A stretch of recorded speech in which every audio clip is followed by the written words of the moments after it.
Çocuklar, şimdi herkes sessiz bir şekilde dursun. Etrafınıza bakın.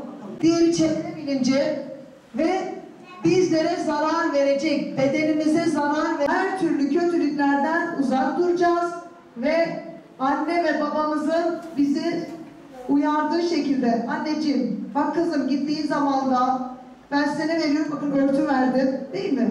Sizi tanıyabilmek için, kaybolmadığınız sınıftan çıktığınızda genel etkinliklere, programlara gittiğiniz zaman sizler isimliklerinizi de tanıyorsunuz değil mi?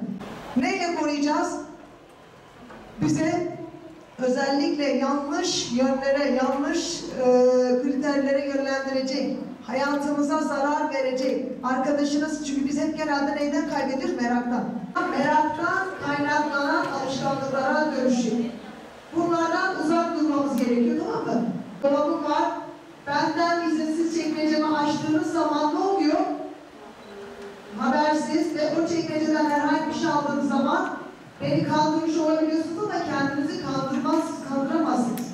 Son yıllarda hızla artan bir şekilde uyuşturucu ve madde bağımlılığı kullanımı farklı sosyal katmanlarda, farklı şekillerde var olarak aileleri, ülkeleri derin bir şekilde yaralayıp ırk ve etkinlik farklılıklarını da ayırmadan halkın büyük bir sorunu haline gelmiştir.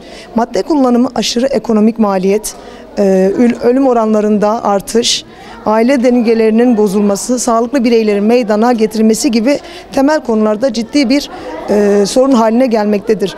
Madde bağımlılığı kullanımı sıklığı arttıkça iş ve okul yaşantısında öğrencilerin kopukluklarını ve okullarda verdiğimiz seminerlerde maalesef bu şekilde artışların daha da yoğun bir şekilde yükseldiğini görüyoruz.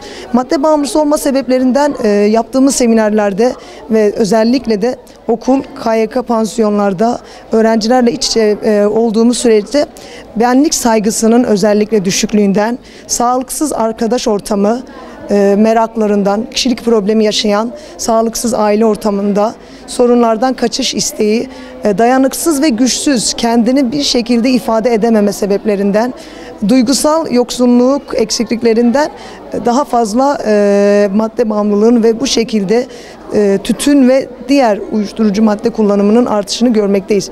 Kişilerin durumunu aile çevresi olarak iyi anlamak, özellikle dışlanan çocuklar içerisinde aile yapısında özgüven eksikliğine sebep olan çocuklarımızda da maalesef bunların artışını görüyoruz.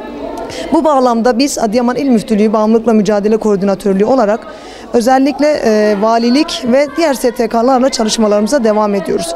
Bu çalışmalarımızla bağımlı bireylere manevi destek sağlamayı amaçlayıp onlarla birebir manevi destekler ve aile görüşmelerle seminerler düzenlemekteyiz. Bu bağlamda bağımlı bireylerle özellikle il ve ilçelerde bulunan KYK, okullarda ve pansiyonlarda öğrencilerimizle birebir görüşmelerimiz, hafta sonu istişarelerimize devam ediyoruz.